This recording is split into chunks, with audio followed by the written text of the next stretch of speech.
BOMT. So if you find the square box that has my name, Andrew Rhodes, on it, if you click the box, you should see that icon. I'll just open the app because see, it's already in the middle of what I was doing before.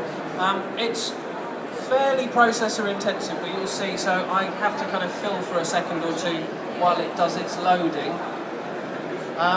But this is a really visual approach to cells. I used to be a biology teacher in a former life. I was a biology teacher for nearly 10 years, and I wish I'd had stuff like this to teach my students with, because I don't think any of the students I taught A-level biology ever really could visualise cells in the way that it's possible to with apps like this. So obviously this is a hand, and we can zoom in on this hand. Now if you're used to the iPad, you can do the swipe outwards to zoom in, or you can just use the magnifier down the side, it says, and so it zooms in to look at the surface of the skin. If we zoom in a bit further, so we're now zoomed in 1,000 times, we can start to see the cells that make up the skin. And we can navigate around to have a look at different cells. And the first part of this app is to really identify the various parts of cells. So if I click on objects, you'll see it gives me some information about the cells. Actually, when you use the app for the first time as well, as probably some of you will be on the iPads you borrowed, you'll notice that when you click on things you haven't clicked on before, you actually score points. And you'll see that I've played this app probably far too much, because I've got quite a lot of points. But the really nice thing about going around and identifying the parts of cells is when you've identified them, if you then click on the lab button in the top right corner, it opens up what they call the lab, which allows students to kind of carry out challenges to check their understanding. And this is the bit that I think is really nice. I'm going to pick a nice easy one to start with.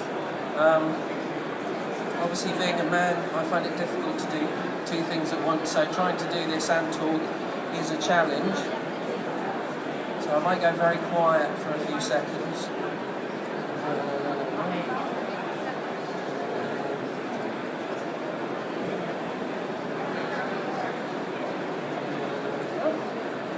And so I'm having to read and obviously match up the parts of the cells. And then once I've matched up parts of the cells, this is the really nice bit, I think.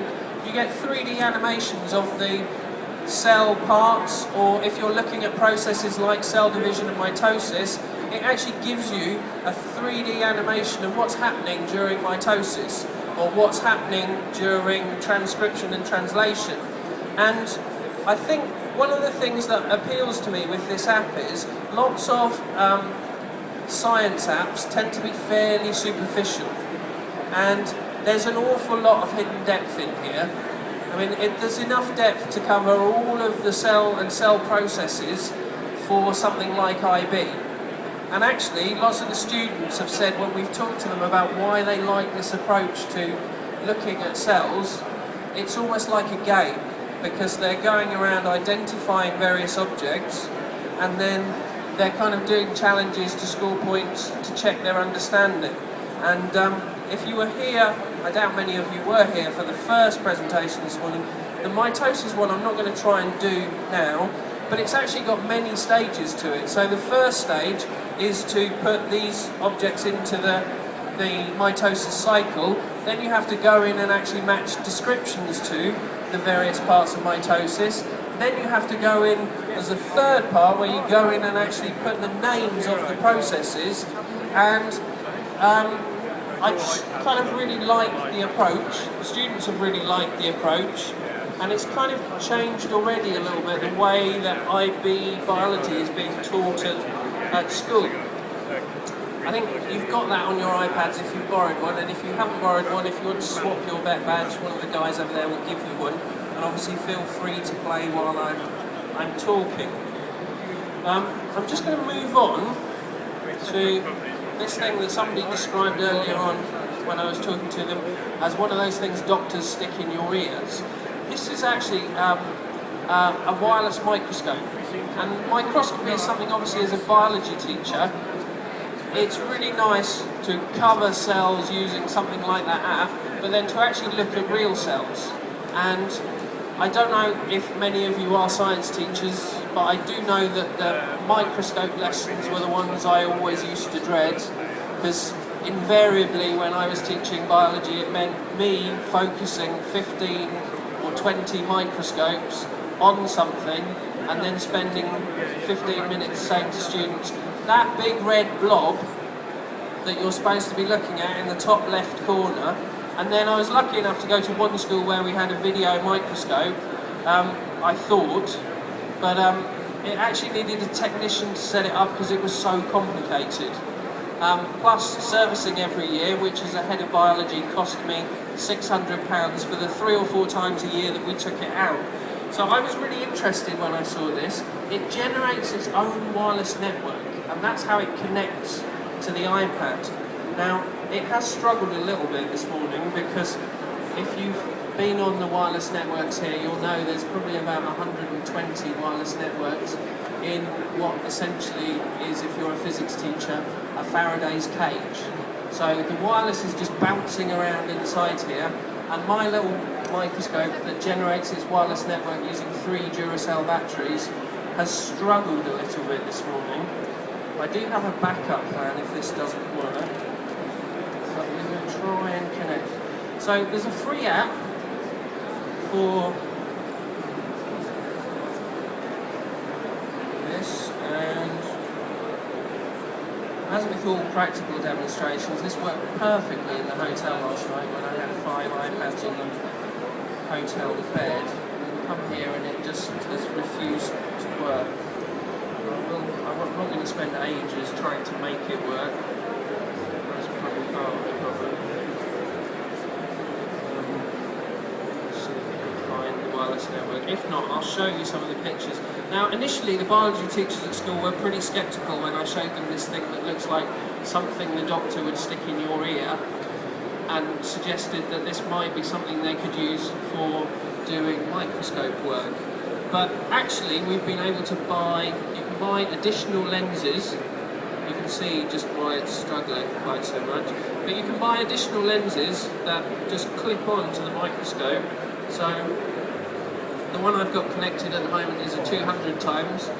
I can just as easily take it off and connect a 30 times lens to look at things in slightly less detail, or to look at, real leaves or the properties of materials. Oh, there we go, it's finally found it. So let's try and connect to it and see if we can actually get it to work.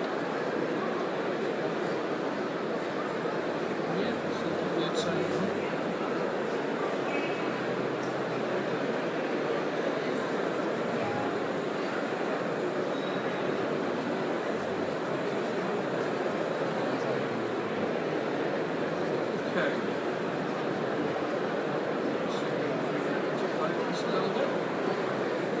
So just like a conventional microscope, this is, I've been finding out, and then you can actually export data from here to something like Excel or Logger Pro to do much more complex data analysis. You export a CSV file that's taken 100 data points every second for 30 minutes. That's a very big Excel spreadsheet. Now, I would not advocate doing this experiment at school.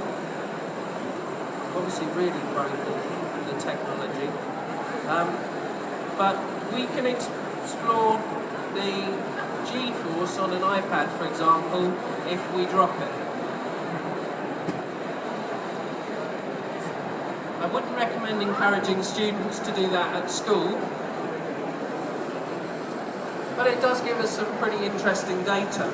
You can see that, and it's good that it's the same every time I've done this. The G-force on an iPad when it hits the ground, being dropped from my hand, is about 3.5 G. Now, as I say, wouldn't encourage students to do that with school iPads, because I'm pretty sure if it's possible, they would find a way to break them. But what we have been doing in physics is using the accelerometers in a slightly different way.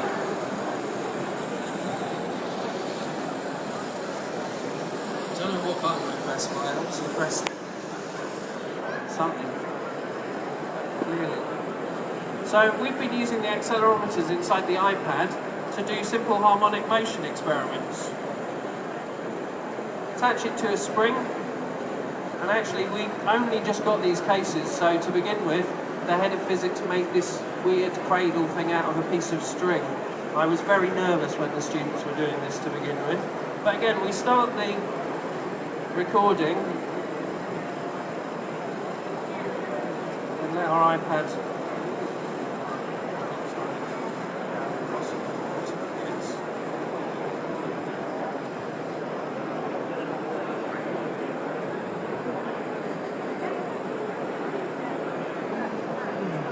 and now we're investigating simple harmonic motion. And the really nice thing is, because it's physics, obviously it works beautifully, so we get a really nice graph that's demonstrating simple harmonic motion, and we can even see damping there. Last Friday, the IB physics class at school, the purpose of the experiment is it talks students through the whole procedure. I think he said it was called what they should do, what they should measure, and actually has a whole series of parameters that they can explore and change. X. And